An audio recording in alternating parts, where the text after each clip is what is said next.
Alright guys, it's time to talk about Halloween Horror Nights 2019, Halloween Horror Nights 29, I believe this one is now. We went opening night and then the day after opening night. First off, I want to say if you're thinking about going over there and you want to get all 10 houses done, but you're only going to be there like let's say one night or even maybe 2 nights, it's going to be pretty difficult to get all 10 houses done, even in 2 nights. The first night we had Express Pass. With Express Pass, we were able to get all 10 houses done in one night, but it took all night. We got in there early at 3 o'clock, and then we went to the very first house as soon as it opened, which was at, I'm going to say 6 o'clock. So they opened a little bit early, they loaded the line up, and then they let us go over there and get in line, and then they opened the house up, which was Ghostbusters. So from 6 o'clock until 1 a.m., we were able to get through all 10 houses. Fast Pass or Quick Queue or whatever Universal calls it, it's definitely faster, way faster than standing in line. The wait times were around 120 minutes to 40 minutes was probably like the lowest I seen. Later on in the evening, as people were leaving, the wait times obviously did go down, but to try to get 2 houses done, or 10 houses done in 2 days, you're going to be waiting in line a lot, just standing around. So is the Quick Queue worth it? It's a lot of money. If you want to get all 10 houses done and you don't want to stand in line and you got a little bit of extra cheddar laying around, yeah, definitely buy the Quick Queue. We did it. It was great. We were able to get all the houses done, which is awesome because you want to try to see everything. You don't want to just go over there and just see 1 or 2 houses and then you're just so beat from standing in line that you want to get out of there. So, Quick Queue was great. Now, more importantly, what are the good houses? What are the bad houses? What houses should you absolutely avoid? And what houses do you definitely want to stand in line for 120 minutes for? So if I got to put these houses in order from best house, definitely want to see, to house that, hey, if you don't see it, no big deal. I gotta go with Graveyard Games as number 1. That's my number 1 house. You definitely want to see Graveyard Games. Number 2's got to be Ghostbusters. It's a huge house. They're putting a lot of money into that house. They want it to be great. It was great. You definitely want to see that house. After Ghostbusters, which was number 2, House of a Thousand Corpses. If you like Rob Zombie even a little bit, or if you've seen the movie and you think the movie was okay or even great, House of a Thousand Corpses, number 3. Definitely want to see House of a Thousand Corpses. After House of a Thousand Corpses, I gotta go with Nightingales. Nightingales has got to be number 4. It was a great house, very scary, lots of cool stuff going on. There's some water effects in it. It was really good. After Nightingales, my 5th best house is got to be Depths of Fear. Depths of Fear was kind of one of those houses that's not well known. It's one of the houses that's in the back. It's kind of out of the way. And it's just really cool. You feel like you're underwater. They got these really cool monsters coming out. People are grabbing you, sticking their hands out of places. It's very cool. After Depths of Fear, the Yeti. The Yeti house is definitely in the top 5, top 6. It was really good. Again, that's one of the houses that you want to hit later on in the evening. Don't try to hit it right up front because you want to do it when you're hot, honestly. After the Yeti, I'm going to say Stranger Things. I wasn't a big fan of Stranger Things. The show or any of the houses are been okay. Like I said, it's just like the Walking Dead houses. I really like the Walking Dead, but the Walking Dead houses just weren't my thing.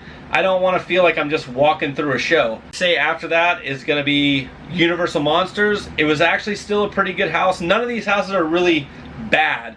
I'm just trying to list them in order of what I think is the best to the worst. Universal Monsters is going to be number 8. And like I said, I'm going to have videos, clips of all these houses so you can kind of get a look at what you're kind of up against. And then you guys go over to Halloween Horror Nights, check it out, and then you tell me what you think was your best house and see if I'm good on the order or if the order is definitely mixed up and you think it should be a different way. I'd like to know. So after Universal Monsters, I think Killer Clowns. The only reason Killer Clowns is so low on my list is for me, it should have been higher on the list, but a lot of people don't even know the movie Killer Clowns. It's somewhat of an older movie. It doesn't have a lot of traction anymore. That being said, the house was still pretty good. It follows the movie pretty well. Is after Killer Clowns is the very bottom of the list, and that's going to be the house Us. Now, I didn't see the movie Us, but Nicole did see the movie. She thought the movie was okay. As far as the house goes, it was very plain, very bland. You're just kind of walking around what looks like a mental facility or a jail facility, and there's not a lot going on. We were walking a pretty good ways before we got to any characters or any scenes or anything. We were just kind of just walking around this place. Now, when you do find people, they're kind of just standing there holding scissors, and it just, A, it wasn't scary, B, it was just kind of boring. I mean, none of us liked it. There was 8 of us. We all went through the houses, and every person that I was with thought Us was low on the list.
We kicked its ass!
About the scare zones.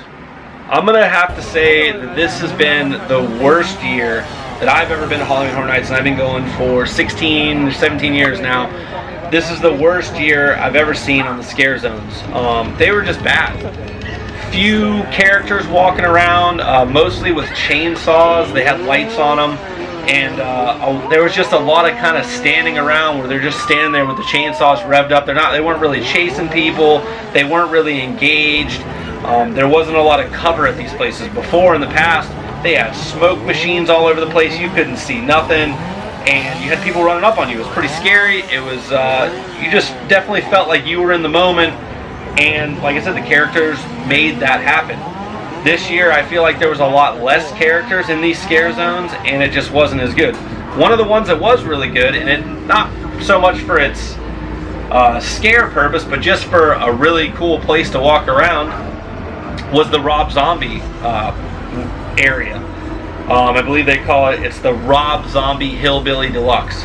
They had really cool Rob Zombie music playing, all these girls dancing on towers. They had some zombie type people walking around and everything. It was really, really cool. We really liked that area. It was neat. You definitely want to check that one out. Vikings Undead is in the area that's usually always really good. It's that dark, spooky area near the back of the park. It's really poorly lit, which is great for this. And they've got the lights kind of hanging from all the trees. And you got the oak trees kind of making that alleyway for you as you walk through. And that was really neat. Again, there wasn't enough characters there. The fog machines were definitely a lot better there. Made it feel like a lot more immersive, and you just couldn't see as well, so it made it a little more frightening than some of the other ones. Zombieland was horrible. I mean, there was some what you would consider scenes from Zombieland where you kind of felt like, okay, yeah, I see this is Zombieland, but just not a lot of character interaction, and hardly anything from the new Zombieland. It was mostly stuff from the old Zombieland 1. Characters were dressed up a little more of the Zombieland 2 type, but it just wasn't very good. I've had much better experiences there when they didn't have the kind of production budget that they had from a movie like Zombieland 2, so that was definitely different.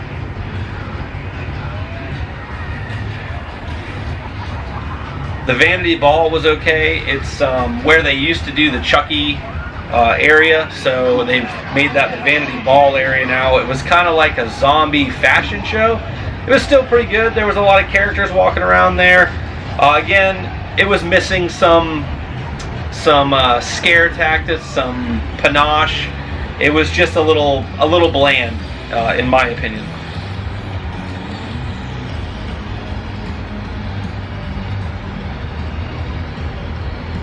And then right when you walk into the park, you got Anarch Code. There's a bunch of old type video games kind of lining the street. A lot of fog, a lot of loud music, really cool lighting effects. There's a lot of people kind of walking around on stilts.